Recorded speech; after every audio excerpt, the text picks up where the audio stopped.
AdamHarry here. I'm at the narrative event at LVO. I got Dan the Man with me. Woohoo! Dan runs an awesome event. If you have never played in one of Dan and Glenn's narrative events, you are literally missing out on one of the best things about 40K, 30K. Dan, what's going on over here at LVO? So, we're the narrative guys and we're throwing the 40K narrative here at the LVO. So we have two events happening simultaneously. On this side of the room, there's a team event, and we have 8 teams playing 4 or 3 versus 3 games. They're getting on 3 games this weekend. They're beginning to start game 2 on Saturday morning.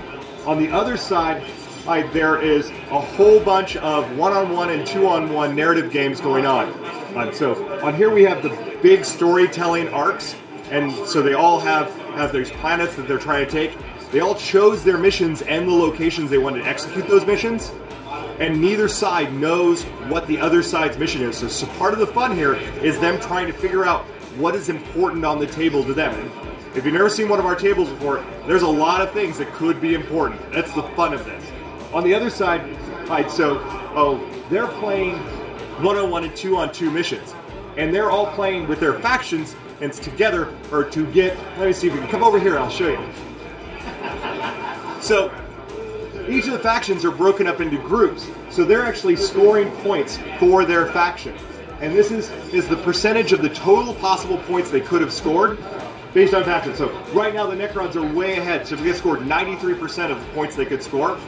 And the poor Space Marines, well, they promised me they'll do better today.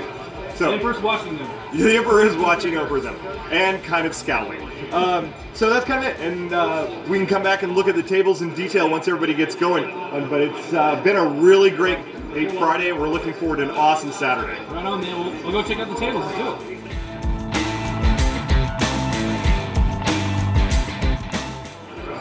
So this is my new baby. She's shiny and pretty. Ooh. So this is a Hive city. So this is the front of the Hive. This wall goes all the way up to infinitum. Okay. So there are only 3 openings. There's one here that they can blow that door. There's the landing pad, and there's a sneaky little hole on the other side. Over there, if you can see it. Right over there. So the bad guys are all on the other side of this wall. Let's go look. So this is a giant building. This is the interior of the Hive. So the bad guys are all in here, and they're trying to fight over these breaches to get inside, to fight inside. Now here's the crazy part, and this is why narrative game is so cool.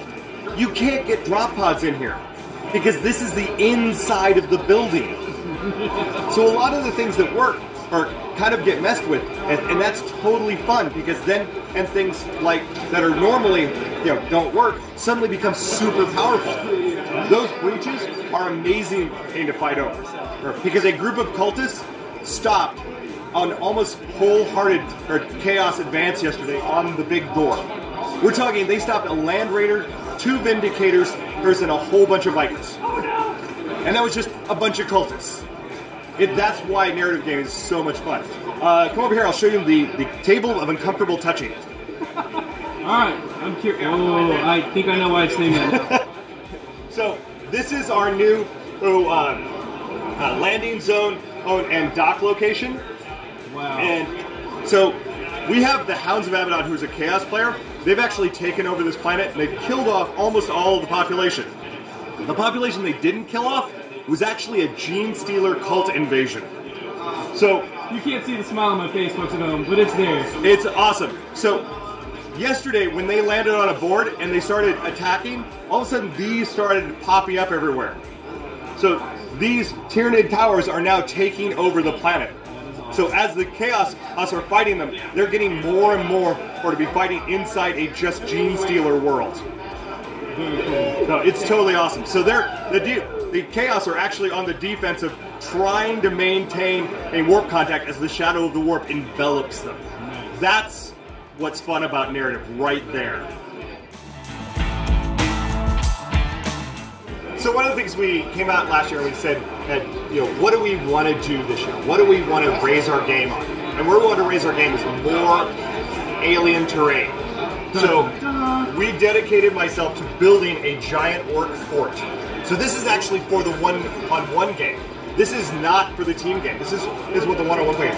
So the one-on-one guys, as they get to man this fort and try to keep the enemy off of them. And it's just great. Dave Fulweiler, one of our new narrative guys, he did an absolutely fantastic job.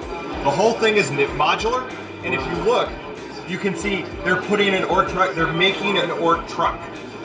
That is great. These level of details are just amazing, and we have a new orc battle wagon being built.